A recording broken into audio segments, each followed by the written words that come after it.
Bom dia, igreja, graça e a paz. Estamos ministrando a série 12 Homens Extraordinariamente Comuns. E hoje a gente vai ministrar a terceira palavra dessa série. Vocês devem se lembrar que o pastor Christian, no primeiro momento, ele nos falou sobre a escolha desses 12 homens, os discípulos, e ele falou também sobre a missão em comum que eles tinham.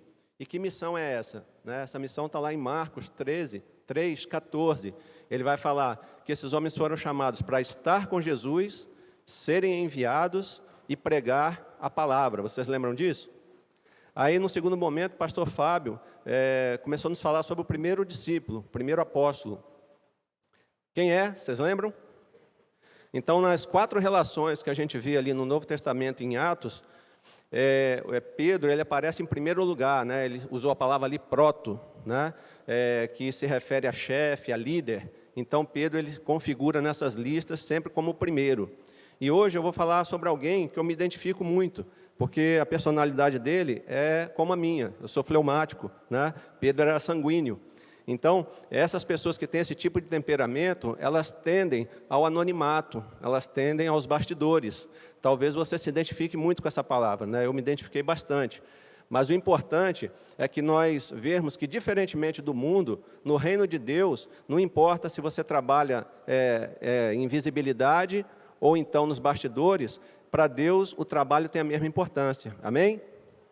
Então, isso vai ser importante para nós, porque muitas pessoas caminham no reino de Deus se achando uma pessoa inútil, uma pessoa sem valor, e nós vamos ver, né, à medida que você lê esse livro, né, é de John MacArthur, você vai se identificando com cada um desses discípulos, vai vendo que eles têm defeitos, que eles têm virtudes, que eles pisaram na bola também, mas que nós, assim como eles, independente do nosso temperamento, das nossas falhas, nós também podemos servir a Jesus, porque Ele nos pega essa pedra bruta e Ele vai nos lapidando na caminhada. E a gente, muitas vezes, tem essa coisa de tendência, né? Parece que a gente quer demonizar o trabalho visível, aqueles que estão aqui na frente, cantando, pregando, ou então santificar aquele trabalho dos bastidores. Tanto uma coisa quanto outra são importantes para o reino. Amém? Então, aquele que faz o trabalho aqui na frente, é visível, se o coração dele está na mão de Deus, esse trabalho ele tem a sua eficácia. Assim como aquele que está nos bastidores, também não se deve sentir menor, porque o seu trabalho também vai ter uma eficácia. Então, eu vou falar para vocês, vou fazer uma pergunta para vocês sobre o missionário, todo mundo aqui conhece, tá? Então, vai ser até uma briga para falar algumas coisas sobre ele, tá certo? Ele vai projetar aí, Albert McMakin. Então, não briguem para ser o primeiro, tá? Mas eu queria que vocês falassem alguma coisa sobre onde ele nasceu, o seu país, algo que você se lembre que ele fez. Quem vai ser o primeiro aí? Os pastores, não briguem aí para falar algo rápido, tá? Dá oportunidade para os outros aí, ok? Quem vai ser o primeiro aí a falar? Só 3 pessoas. Se o Renato estivesse aqui, ele ia fazer assim, ó, cri, cri, cri, cri. Provavelmente você não conhece, né?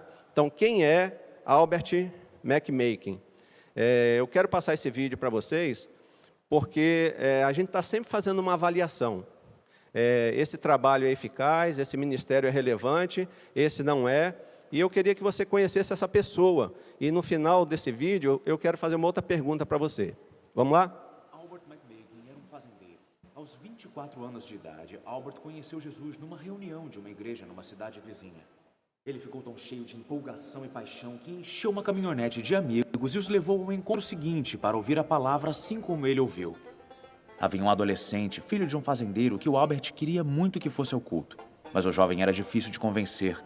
Estava ocupado demais, começando e terminando namoros com várias garotas. Podemos dizer que ele não estava particularmente interessado no cristianismo.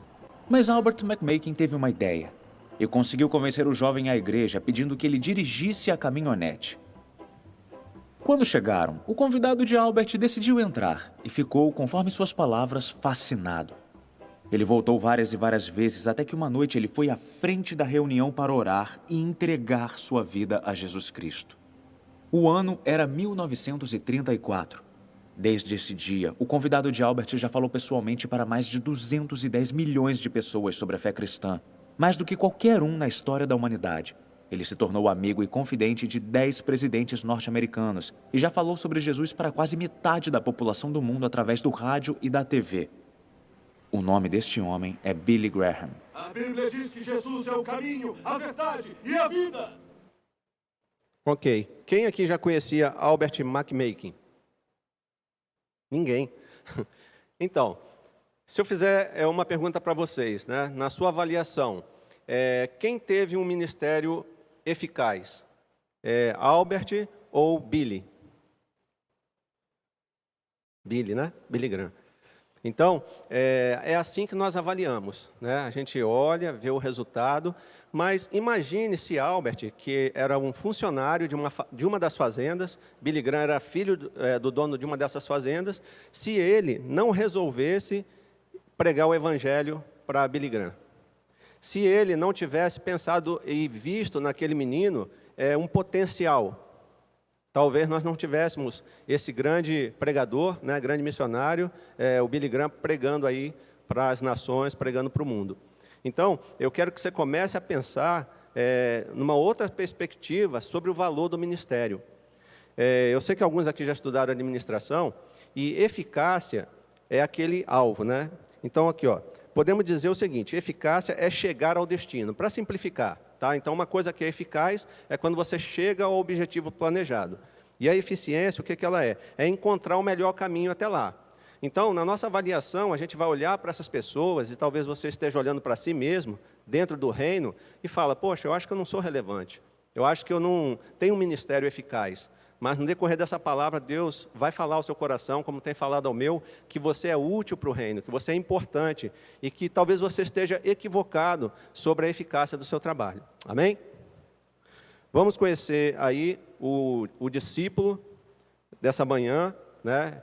Ele figura nas listas, nas 4 listas que nós vamos conhecer. Ele varia, tá? de posição, e ele é tão conhecido que quando se refere a ele, fala o irmão de Pedro. Tá? Então, é o slide aí. Você já foi conhecido como irmão de alguém? Eu, no primário, a minha irmã era mais popular, ela era 2 anos mais velha do que eu, a Sandra. Hoje ela é pastora. Então, as pessoas se referiam a mim como irmão da Sandra. E como é difícil a gente não ter nenhum nome, né? A gente ser conhecido como irmão de alguém, de tão popular que aquela pessoa às vezes é. Então, Pedro era assim, Pedro era sanguíneo, ele aparecia, ninguém conseguia esconder Pedro, né? Onde ele estava, se tinha alguém rindo, conversando, ali estava Pedro, ele estava liderando aquele grupo, aquela conversa, porque o sanguíneo é assim. Mas o fleumático não, ele procura os cantinhos, ele procura se esconder, e apesar de André, né, é o nome, o segundo discípulo aí, apesar de ele ter um porte físico robusto, né, os historiadores dizem isso aí, as características físicas dele, o nome dele, inclusive, significa varonil, ele era um cara tímido, ele era um cara pacato, ele era um fleumático. Então, ele sempre ficava à sombra do seu irmão, mas isso não impediu que André desempenhasse o seu ministério. E a gente vai ver no texto aí, abra aí a sua Bíblia, ou acesse o seu dispositivo, em João 1, 35, 42, nós vamos projetar o texto para você, tá? Para você poder acompanhar a leitura aí. Tá? A minha versão aqui está na NVI. Vamos ler então. No dia seguinte, João estava ali novamente com 2 dos seus discípulos. Quando viu Jesus passando, disse: vejam, é o Cordeiro de Deus. Ouvindo dizer isso, os 2 discípulos seguiram a Jesus. Voltando-se e vendo Jesus, que os 2 o seguiam, perguntou-lhes: o que vocês querem? Eles disseram: Rabi, que significa mestre, onde estás hospedado? Respondeu ele: venham e verão. Então foram, por volta das 4 horas da tarde, viram onde ele estava hospedado e passaram com ele aquele dia. André, irmão de Simão Pedro. Então a Escritura aqui já se refere a esse discípulo, fazendo uma referência ao seu irmão Pedro. Era um dos 2 que tinham ouvido o que João dissera e que haviam seguido Jesus. O primeiro que ele encontrou foi Simão, está se referindo aqui a André, seu irmão, e lhe disse: achamos o Messias, isto é, o Cristo, e o levou a Jesus. Jesus olhou para ele e disse: você é Simão, filho de João, ou na sua versão pode ser Jonas, será chamado Cefas, que significa Pedro. Amém? Vamos orar? Pai amado, a tua palavra foi exposta, foi lida, e nós sabemos que ela tem poder para transformar nossas vidas. Pai, que ela possa edificar hoje os trabalhadores do teu reino. Hoje na escola bíblica, o irmão Emir já falou sobre a recompensa do trabalho, que muitas vezes as pessoas questionam por que o Senhor abençoou alguns que começaram depois, mas o Senhor é um Deus justo, e o Senhor não olha o tempo do trabalho, mas a qualidade desse trabalho. E que possamos ser esses verdadeiros mordomos, dispenseiros do Senhor, e façamos esse trabalho, Pai, com excelência, para que só o teu nome, Pai, seja glorificado. Abençoa, Pai, a ministração dessa palavra, e que possamos aprender com André hoje. Nós que muitas vezes somos aquelas pessoas que trabalham nos bastidores, aquelas pessoas que não são vistas, mas assim como aqueles que são vistos, que têm visibilidade, o trabalho tem a mesma importância. E para o Senhor, todos naquele dia receberão a recompensa que vem das tuas mãos. Nos ajuda, Pai, a fazer a tua vontade com os nossos corações quebrantados, para que o teu reino, Pai, seja estendido, seja glorificado. Fica conosco, Pai, é que eu te peço, no nome santo e poderoso de Jesus Cristo. Amém. Eu queria que você conhecesse as listas que eu falei, está aí no slide. Então, nós vamos encontrar na Bíblia 4 listas dos 12 discípulos, né, dos 12 apóstolos. 3 delas estão nos Evangelhos e uma está em Atos. Então, vocês vão ver que nessas 4 listas, Pedro sempre vai configurar ali em primeiro lugar. Ele era o líder da equipe, né, de fato. Então, André, ele pertence a esse primeiro grupo. Então, propositalmente ali, foi dividido em 3 grupos, e a gente vê que aquele primeiro grupo ali era o primeiro escalão. Nos eventos mais importantes, essas pessoas que vão aparecer. Vocês lembram daquela musiquinha que a gente aprende desde criança? Pedro, Tiago e João no barquinho. Onde que estava André? André não aparece. Eu penso que André provavelmente estava na logística. Ele deve ter limpado o barco, ele deve ter preparado o lanche, ele deve ter limpado a rede, né? E o trabalho dele foi tão importante para que aqueles 3 fossem com Jesus para o mar. Talvez André seja eu e você, né? Que para que algo aconteça aqui na igreja, como as pessoas que estão ali na mídia agora e ninguém está vendo, né? Para que isso aconteça, são eles os responsáveis. O trabalho deles é muito valoroso. Então, eu queria pedir até uma salva de palmas para eles ali. Amém. São as pessoas que estão aqui nos bastidores e na logística. A gente aprende que para cada pessoa que está no front, né, cada pessoa que está lá na frente, na linha de frente combatendo, precisa de pelo menos 3 pessoas atrás dando suporte, senão a coisa não acontece. Então, são essas pessoas, você que está aí, meu irmão, fazendo o seu trabalho anonimamente, o seu trabalho é muito importante. Amém? Então, você não deve se sentir muitas vezes, poxa, meu trabalho não aparece, eu acho que eu não tenho relevância no reino. Você tem muita relevância. Então, você, como eu, pode se identificar com André, e no final dessa mensagem, você vai ver a relevância do trabalho dele. Amém? Então, as listas estão aí. Você vai ver que André, ele vai, na primeira ali, aparecer no segundo lugar, na outra ele já vai aparecer em terceiro, na última ele vai aparecer em último. Então, ele era aquela pessoa aparentemente irrelevante. O nome dele nem consta, é fixo na lista, como o segundo, por exemplo, o braço direito de Jesus. Mas ele vai fazendo o seu ministério, e a primeira pessoa que ele vai levar a Jesus é Pedro, o seu irmão. Pedro era sanguíneo, Pedro aparecia, provavelmente André viveu a vida toda à sombra do seu irmão, quem aparecia era sempre Pedro, mas ele não se preocupou com isso. Ele não se preocupou, por exemplo, de levar Pedro a Jesus e ficar com medo de perder o seu lugar. André já era discípulo de João Batista. Então, quando João Batista está ali, está com João e com André, e ele mostra Jesus. Eis ali o Cordeiro de Deus. E eles vão e seguem. E a primeira coisa que André faz é chamar o irmão dele, aquele que provavelmente ia tomar o seu lugar ao lado de Jesus ali.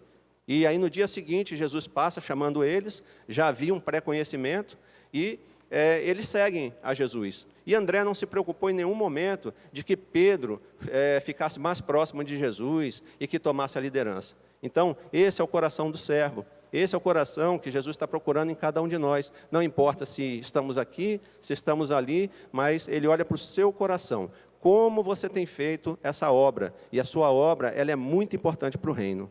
Amém, meu irmão? Então, fica firme naquilo que você está fazendo, não importa se as pessoas estão vendo, estão reconhecendo, mas alguém está te vendo o tempo todo, e esse alguém é o Senhor, e Ele vai te recompensar naquele dia, se você fizer o seu trabalho para a honra e glória do nome dEle. Amém? Então, a gente vai conhecer agora algumas marcas do caráter de André, que fez dele esse homem que ele foi.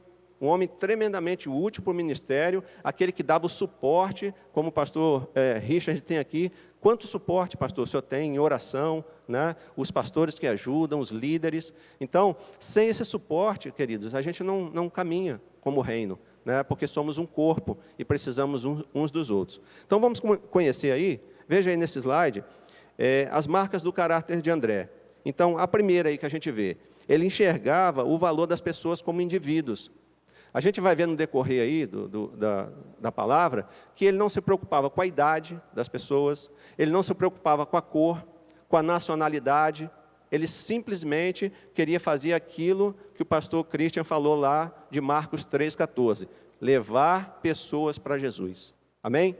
A minha missão, a sua missão qual é? Levar pessoas para Jesus. Se você fizer isso, seja onde for, na área que você trabalha aqui no ministério, você está fazendo a vontade de Deus. E naquele dia, você receberá a recompensa, tal como Billy Graham recebeu, e Albert, né, que evangelizou ele, porque os galardões que Billy Graham produziu, estão também na coroa de Albert, porque foi por meio dele que o Billy chegou a Jesus. Então, você às vezes pensa, pô, não fiz nada, mas aquela pessoa que você evangelizou lá na sua casa, que aceitou Jesus e que evangelizou outra, a sua coroa está recebendo os galardões daquilo. É o trabalho que você começou. Então, não se sinta menosprezado, nunca fiz nada para o reino, não ganhei ninguém para Jesus. Se você ganhou uma pessoa, isso exponencialmente, de século em século, as pessoas que vão, depois de você evangelizando e pregando, está sendo computado na sua conta também. Então, naquele dia, você vai se surpreender para o bem. Amém, queridos? Né? Isso é muito bom. Então, a gente não vai se sentir menosprezado, porque o outro é mais eloquente, eu sou mais tímido. Todos somos úteis no reino. Então, algumas coisas que eu queria que você aprendesse aí sobre a questão de André, né? De valorizar as pessoas como indivíduo. Quase toda vez que o vemos nos relatos dos evangelhos, ele está levando alguém a Jesus. Começou com o seu próprio irmão Pedro. Então, quando você estiver lendo agora, e eu convido você a ler o livro é muito bom, né? Traz muita edificação para a gente se identifica muito com os discípulos, você vai perceber, tanto na Bíblia, né, quanto na leitura do livro, como André agia, como ele enxergava as pessoas que às vezes ninguém enxerga. Então, ele tinha essa característica, e sempre ele tinha essa intenção, levar as pessoas para Jesus.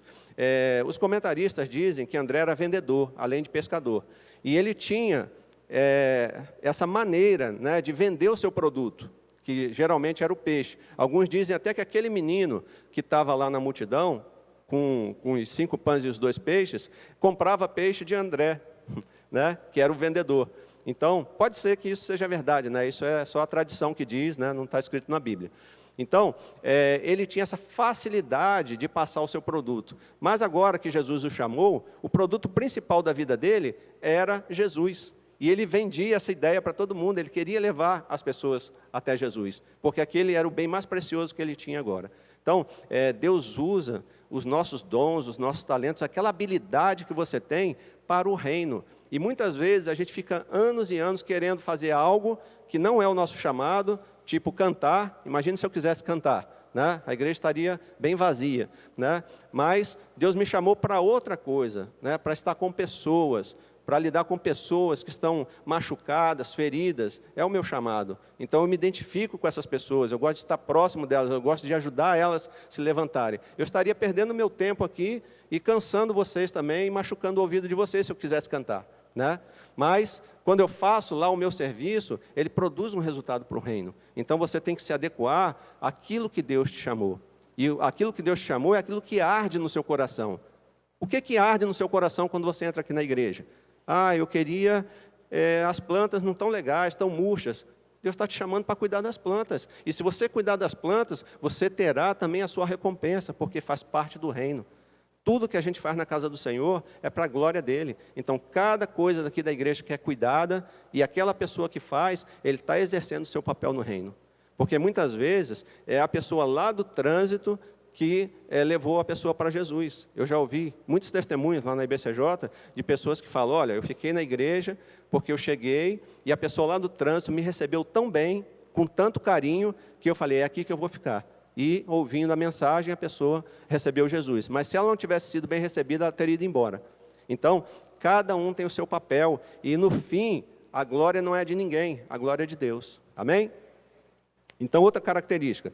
Quando Jesus alimentou a multidão de 5.000 pessoas, que na verdade não era 5.000, eles estavam contando os homens. Essa multidão devia chegar a quase 15.000 pessoas, entre mulheres e crianças também.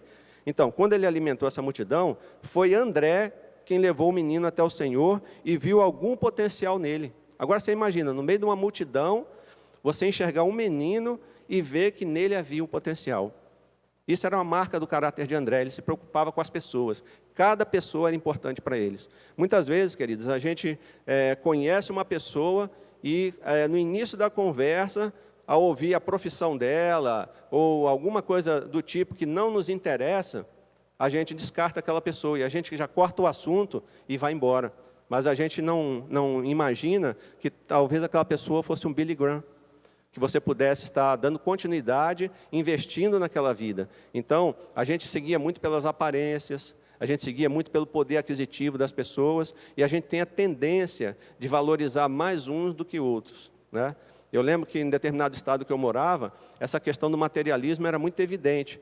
E eu percebia que quando a gente começava a conversar com a pessoa, quando você falava a sua profissão, o que você era, você ia receber mais atenção ou simplesmente aquela pessoa ia cortar a conversa e ir embora.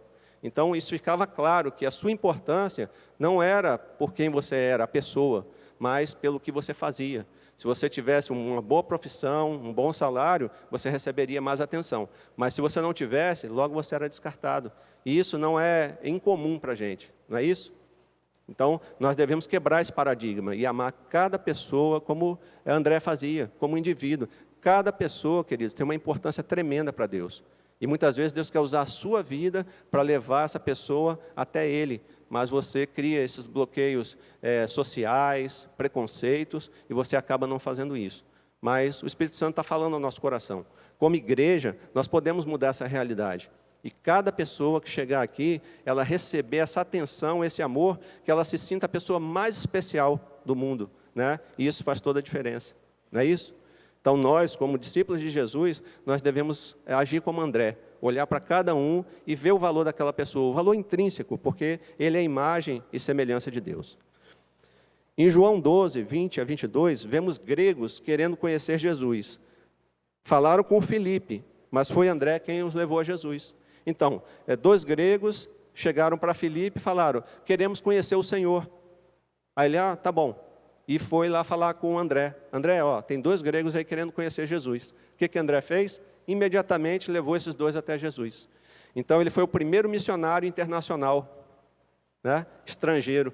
Por quê? Ele não se preocupou que eles eram gentios. Ele não criou uma barreira. Ele simplesmente pegou aquelas pessoas e levou até Jesus. Será que eu e você, né, temos agido como André?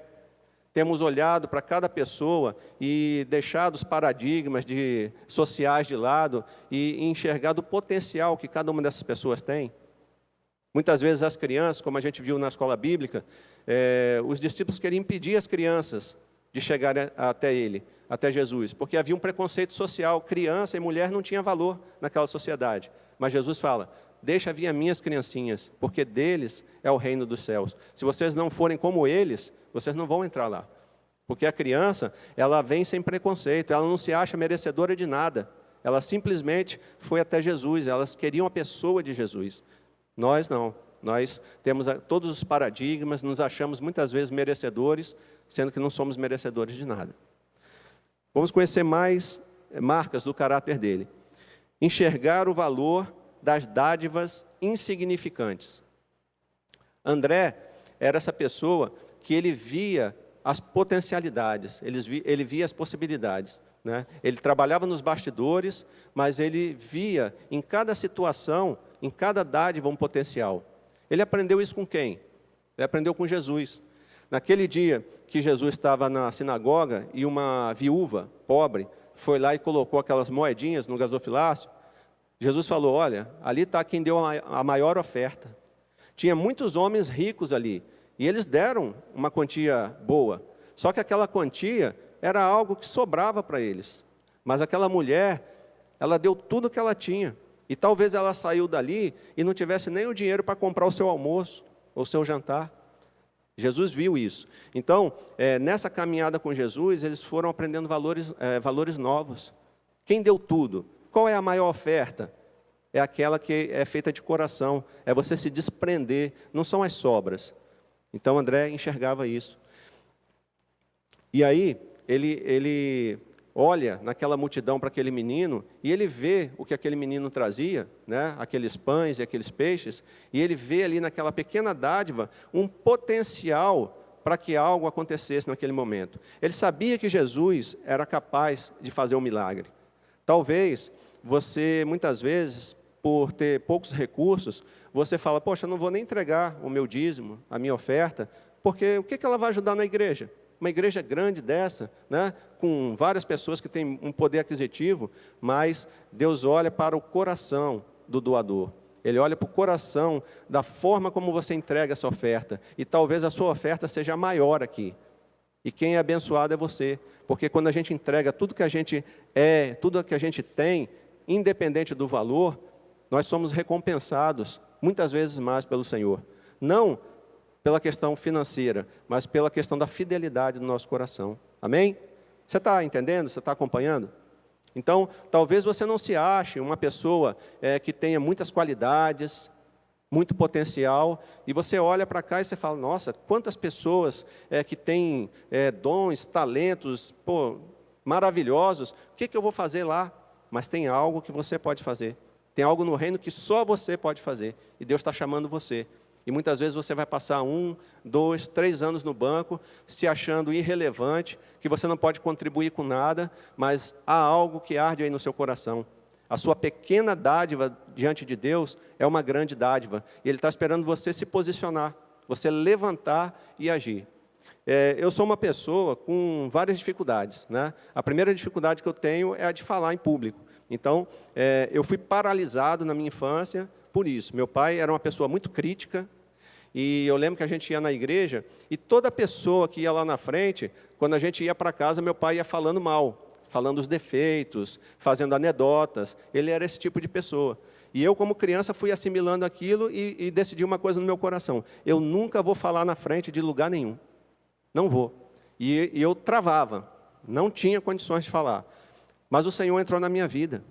E quando Ele entra na nossa vida, tudo é transformado. Então, mesmo com as minhas limitações, mesmo com as minhas dificuldades, eu me levantei, me coloquei diante de Deus e falei, Senhor, o Senhor sabe que eu não tenho condições, o Senhor sabe que eu não posso, mas eu estou aqui. Eu não criei na dádiva que eu tinha, no potencial que eu tinha, mas eu criei no poder de Deus.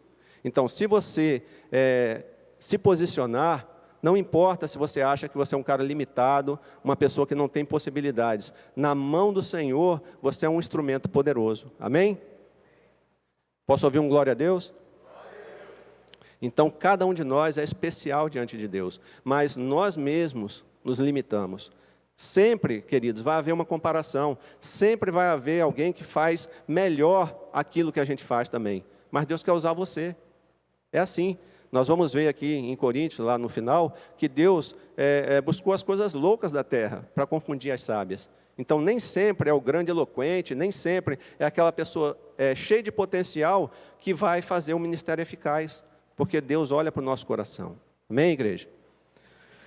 As raras vezes que André aparece em primeiro plano, a gente vai ver que André é citado apenas 9 vezes nos evangelhos. Você conhece algum livro bíblico de André?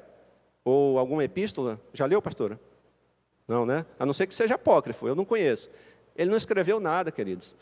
Mas ele foi um homem tremendamente usado por Deus. O que pode ser visto é a sua capacidade enigmática de encontrar imenso valor em coisas pequenas e modestas. Olha aí uma qualidade de caráter. É você olhar para as coisas simples e encontrar nelas valor, potencial. Foi o que ele viu lá naquele menino com aquele pão e aquele peixe que ele trazia. Ele identificou a única fonte de comida disponível e certificou-se que Jesus soubesse dela. Ele olhou para aquela multidão, Jesus falou para eles: dê vocês mesmos de comer a essa multidão. Ora, uma coisa impossível. Como dar de comer a quase 15 mil pessoas? Até o dinheiro que eles tinham, embora eram 200 denários que eles tinham, era um dinheiro razoável, certo? Porque o trabalho de um dia era um denário. Então, eles tinham ali a quantia do trabalho de 200 dias. Não era pouco dinheiro, mas impossível de alimentar aquela multidão. E aí, André, na sua percepção, nessa sua qualidade de caráter, ele olha para aquela situação e ele fala: eu não posso, mas eu conheço alguém que pode. Então, no reino, somos também facilitadores. A gente não pode, não sabe fazer determinada coisa. E Deus deu esse dom aos pastores, não é isso? A gente, às vezes, tem nossas limitações, mas a gente enxerga pessoas que podem fazer aquilo. E a gente chama aquelas pessoas, como André fez, sem medo de ficar na sombra dessas pessoas. E isso é muito bom, queridos, porque, no fim, quem é glorificado é o Senhor. Porque a gente está mais preocupado com todo, com o reino, do que com nós mesmos. Saul era o tipo de líder que ele tinha medo de perder a sua liderança. E quando ele viu Davi crescendo e o povo amando Davi, o que ele fez? Ele começou a jogar lanças em Davi, né? Se você ler o livro O Perfil de 3 Reis, você vai entender isso. Saul, Davi e Absalão.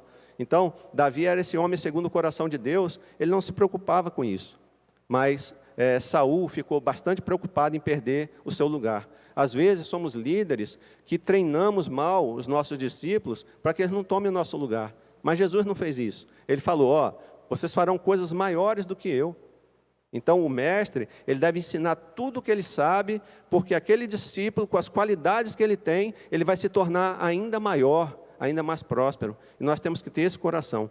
Passar tudo que a gente tem para o outro, para que ele cresça e você diminua, porque, como o irmão Emir falou, é a vida. Nós vamos nascer, crescer, envelhecer e vamos morrer. A gente tem que passar para a próxima geração o cajado. E para isso a gente tem que treinar bem essa geração. Então, os jovens que estão aqui, a gente tem que dar tudo que a gente tem para eles, o melhor, para que eles possam ir muito mais além do que nós fomos. Amém? Então, André é esse cara, né? Ele olhava para as dádivas insignificantes e ele via ali um potencial. Talvez você que trabalha aqui nos bastidores, você esteja sempre encontrando uma solução. Não é assim? Você olha para pequenas coisas e fala: poxa, eu vou falar isso para o pastor, isso aqui pode resolver uma situação. E quantos assessoramentos, né, os pastores recebem, que vão facilitando a vida da igreja, vão melhorando e dando qualidade, né, para a igreja fazer o trabalho do reino de Deus.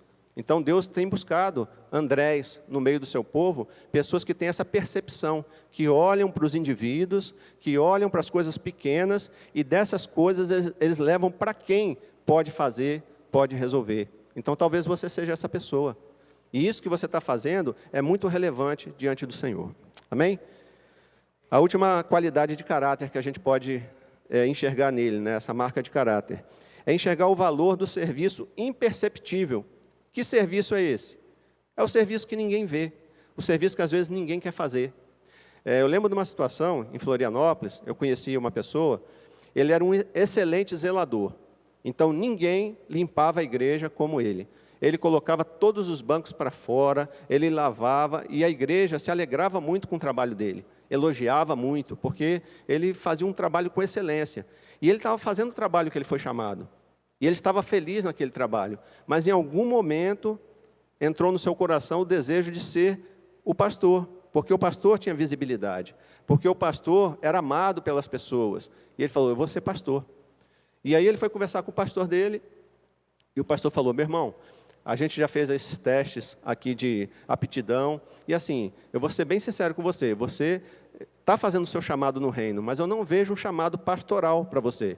Então, se você quer, de fato, agradar a Deus, continue fazendo o que você está fazendo, né? Nada impede que você estude teologia, mas chamado, né? Porque o chamado pastoral não é só pregar. Há todo um contexto, né? De cuidar das pessoas, de ter a simpatia. Mas ele endureceu seu coração e ele foi na marra para o seminário. E ele fez o seminário, concluiu e começou o ministério. E logo começou a ter problemas no ministério. O seu ministério foi bem curto. Logo ele saiu e hoje ele trabalha aí no comércio. Então, aquele homem olhou para a visibilidade e achou que aquilo era mais importante do que o trabalho que ele vinha fazendo. Mas Deus não chamou ele para ser pastor, chamou ele para cuidar da casa dele, da igreja. E ele fazia aquilo muito bem, e ele era feliz naquilo que ele fazia. Então, muitas vezes, o inimigo quer nos desviar do nosso chamado, porque a gente começa a olhar para fora e ver que o outro está sendo aplaudido, o outro está tendo mais holofote, mais visibilidade do que a gente, e eu falo, não, eu quero aquilo ali para mim, é aquilo que eu quero. Mas isso, às vezes, tem a ver com a concupiscência, com a cobiça do nosso coração. Se você está fazendo algo, mesmo que ninguém esteja vendo nem reconhecendo, mas você sente alegria e paz no seu coração, meu irmão, continua fazendo. Faz isso para a honra e glória do Senhor. Naquele dia, você vai ter a justa recompensa. Você vai ver que seu ministério foi eficaz. Muitas pessoas vão comparecer diante de Deus, achando que estão com as mãos cheias, mas Deus vai falar, mostra as suas mãos, elas estão vazias. Eu não te chamei para ser pastor, te chamei para ser advogado. Por que você deixou de ser advogado e foi ser pastor? Você ia pregar o evangelho lá sendo advogado. Cada um de nós tem o seu chamado, querido. E a gente não precisa largar uma coisa para ser outra, achando que só aquilo tem relevância, porque Deus usa você onde você está. Uma pessoa que não prega lá no seu trabalho e quer deixar tudo para ser pastor, não vai rolar. Se você não prega lá onde você está, por que você pregaria aqui? Então, o nosso pastoreio começa lá. Onde você está? Na faculdade, no trabalho, enfim, onde Deus te colocou. Se ali você não faz a obra de cuidar de pessoas, de pastoreá-las, de pregar o evangelho para elas, não adianta você vir para cá, não vai acontecer. Porque Deus te chamou para fazer isso que você está fazendo e colocar isso diante dele. Amém? Bom, sobre o valor do serviço imperceptível. Algumas pessoas não querem participar da banda a menos que possam tocar o bumbo. Já escutou esse ditado? É assim mesmo. O que eu vou fazer na banda? Você vai limpar os instrumentos. Não, eu quero tocar o bumbo, eu quero fazer barulho, eu quero aparecer. André não pensava assim. Não era o caso de André. Ele estava mais preocupado em levar pessoas a Jesus do que com quem recebia o crédito ou quem estava no poder. Não almejava a honra. Nunca ouvimos dizer qualquer coisa a menos que esteja relacionado a levar alguém a Jesus. Amém? Isso é que estava no coração de André. Marcos 3,14. Qual é o meu chamado? Estar com Jesus, ser enviado e pregar a palavra. Levar pessoas a Jesus. Então, esse era o objetivo dele, né? Esse é o meu objetivo e o seu. André é o retrato perfeito daqueles que trabalham em silêncio nos lugares humildes. Conforme Efésios 6,6, não servindo à vista como para agradar a homens, mas como servos de Cristo, fazendo de coração a vontade de Deus. Ele era uma daquelas pessoas raras, dispostas a ficar em segundo lugar e dar apoio. Ele não se importava em ficar escondido, desde que o trabalho estivesse sendo realizado. Será que nós temos esse coração? Não importa ser visto, desde que o trabalho aconteça. Eu quero só contribuir. Que a honra e a glória seja dada a Deus. Amém? Será que essa liderança nos bastidores resultou em desprezo? O que você acha? Será que André ele foi desprezado porque ele não escreveu um livro da Bíblia? Porque ele não escreveu uma epístola? Porque o nome dele só aparece 9 vezes? O que você acha? Será que o trabalho de Pedro realmente foi mais eficaz, foi mais reconhecido? É inevitável, queridos, que a gente faça essa comparação. Parece que o irmão está sendo eficaz no trabalho no reino. Eu não. Mas hoje, talvez essa sua concepção possa mudar e você possa se alegrar em fazer isso que você já está fazendo. Então, não resultou em desprezo. Ele foi privilegiado. Então, olha só o que aconteceu com André. Ele foi o primeiro a ouvir que Jesus era o Cordeiro de Deus. Ele estava lá com João, sendo discípulo de João, E aí João apontou, João Batista, eis o Cordeiro de Deus. Ele foi o primeiro a ouvir isso. Foi o primeiro a seguir a Cristo. Então, ele foi o primeiro discípulo a ser chamado. Foi parte do círculo mais íntimo e que teve mais acesso a Cristo. Seu nome será gravado juntamente com o nome dos outros apóstolos nas fundações da cidade eterna, a Nova Jerusalém. Você pode dar uma glória a Deus por isso? O nome do André, lá em Apocalipse, diz que o nome dos apóstolos estarão nessas colunas da cidade celestial. O melhor de tudo é que ele teve uma vida toda de privilégio, fazendo o que ele mais gostava. O que era? Levar pessoas a Jesus. A nossa vida, queridos, só tem sentido nesse mundo se estivermos fazendo o que Deus nos chamou para fazer. Levar pessoas para Jesus. E isso como é feito? Cuidando das plantas, cuidando do trânsito, lavando os banheiros, pregando, cantando no louvor. Não importa. Deus não vai fazer diferença disso. Ele quer que você esteja servindo no reino. Então, qual foi o seu legado? Será que André tem alguma coisa para me ensinar, para te ensinar?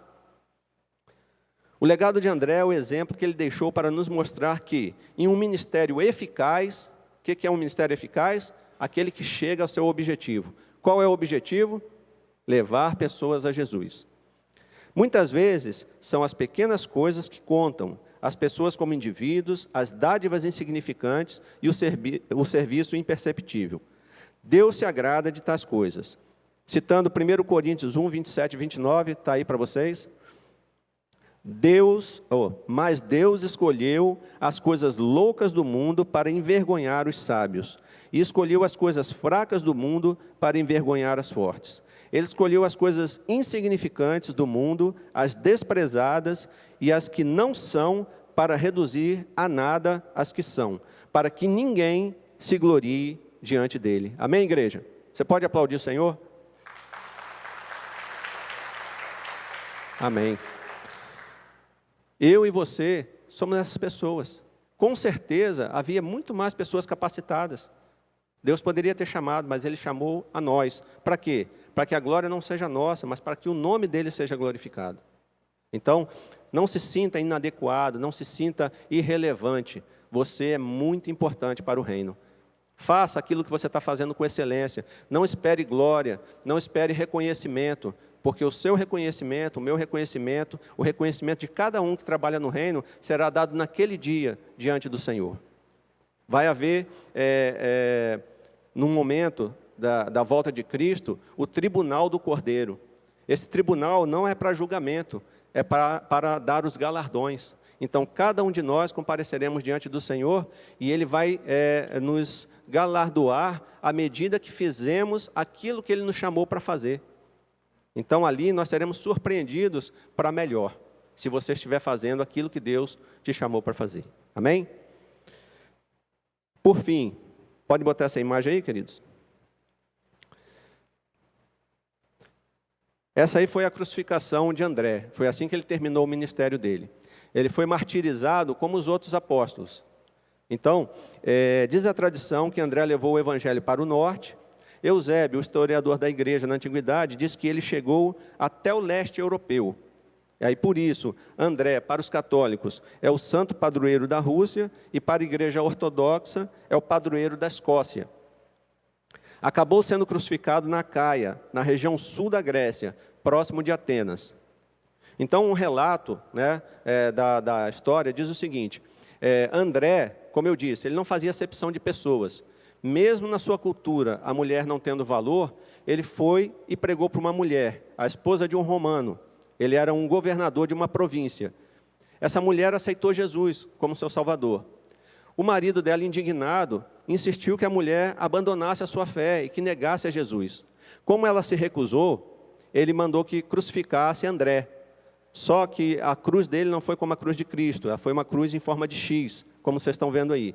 E ele falou, não pregue ele, amarre, para que ele sofra mais tempo. Porque quando ele fosse pregado, na perda do sangue, ele ia morrer mais rapidamente. Então ele mandou só que amarrassem, como vocês podem ver na figura aí. E ali, André passou 2 dias agonizando, passou 2 dias sofrendo. E sabe o que ele fez nesses 2 dias, querido? Segundo os historiadores, ele fez o que ele mais gostava. Ele fez o que ele foi chamado para fazer. Ele anunciava Jesus para as pessoas. As pessoas iam passando e ele ia querendo levar essas pessoas a Jesus, querendo ensinar sobre Jesus para elas. E assim morreu André. Será que o ministério dele foi eficaz? O que você acha? Era o ministério dos bastidores, ele não escreveu nenhuma epístola, nenhum livro, o nome dele só aparece 9 vezes, ele nunca recebeu muitos elogios, nem aplausos, ele é um cara que passou despercebido, mas ele foi aquele que cumpriu o seu ministério com excelência. Ele foi aquele que teve eficácia naquilo que Deus chamou ele para fazer. Ele alcançou o objetivo, que era levar pessoas para Jesus. Eu termino com essa frase, que eu, você, André, Albert McMakin, somos os irrelevantes, mais relevantes que Jesus está procurando para estar com Ele e cumprir a missão incomum de pregar as boas novas do Evangelho. Queria que você guardasse isso no seu coração. Nós somos irrelevantes, mas nas mãos do Senhor nós somos relevantes. E sou eu, é você, que Ele está chamando para fazer essa obra. Então, meu irmão, se você em algum momento da sua caminhada, você se sentiu desprestigiado, e você se entristeceu com isso, e pensou em deixar de fazer aquilo que você está fazendo, não faça isso. Continue fazendo mais, continue fazendo com excelência, porque naquele dia você vai se apresentar diante do Senhor com as suas mãos cheias. O trabalho dos bastidores, ele é muito importante, e nada acontece aqui se não acontecer primeiro aí. Então, não se entristeça, se sinta valorizado, se sinta relevante, porque você é uma obra-prima na mão do Senhor. A sua identidade em Cristo é: você é o filho amado, você é a filha amada em quem o Senhor se alegra. Amém, igreja? Você poderia ficar de pé agora? Queria orar com você. E nós vamos nos colocar como André diante de Deus, com aquilo que nós temos. Às vezes são pequenas coisas, mas pedindo nesse momento que Deus nos use como somos, o nosso temperamento, nossas virtudes, nossos defeitos, mas para que Ele faça a boa obra, complete a boa obra que Ele começou em nossas vidas. Amém? Vamos orar? Pai amado, eu te agradeço pela Tua palavra, que ela traz alento, Pai, aos nossos corações. Pai, muitas vezes nos sentimos pequenos, nos sentimos inúteis, irrelevantes, menosprezados, mas nós sabemos que nas Tuas mãos nós somos mais que vencedores. O Senhor nos escolheu, Pai, desde o ventre das nossas mães. O Senhor tem propósito para as nossas vidas. O Senhor quer fazer algo por meio das nossas vidas. Nos usa então, Pai, Senhor, como instrumentos nas Tuas mãos. Nos capacita. Tira, Pai, aquelas coisas do velho homem que ainda nos impedem de caminhar. Tira todo o orgulho do nosso coração, toda a prepotência, que possamos entender, Pai, que nós não somos nada, mas que o Senhor é tudo nas nossas vidas. Pai, continua operando na Tua igreja e levantando aqui homens e mulheres como André, pessoas que muitas vezes estão nos bastidores, mas que vão fazer um ministério eficaz na Tua presença. Toma conta, Pai, da Tua igreja e que possamos receber um renovo da parte do Senhor. E nesses tempos de crise, Pai, que possamos repensar as nossas vidas e tirar toda a gordura, tudo aquilo que é inútil, Pai, na caminhada, para fazer exatamente a Sua boa, perfeita e agradável vontade. Pai, continua falando ao coração da Tua igreja e que esta manhã aqui possam se levantar muitos Andrés, pessoas que estão dispostas a servir sem serem vistos, sem serem aplaudidos, mas que no fim querem glorificar o Teu santo nome. Derrama, Pai, da Tua bênção, da Tua unção sobre a Tua igreja. Nos dá dos Teus dons espirituais, para que possamos estender o Teu reino e levar muitas pessoas até aos pés da cruz. Esse é o nosso objetivo, essa é a nossa missão em comum. Que o Senhor possa nos capacitar. Tudo isso, Pai, nós colocamos diante da Tua presença e Te agradecemos no nome santo e poderoso de Jesus Cristo, a quem o único que é digno de toda honra e de toda glória. E eu peço que você aplauda agora o Senhor.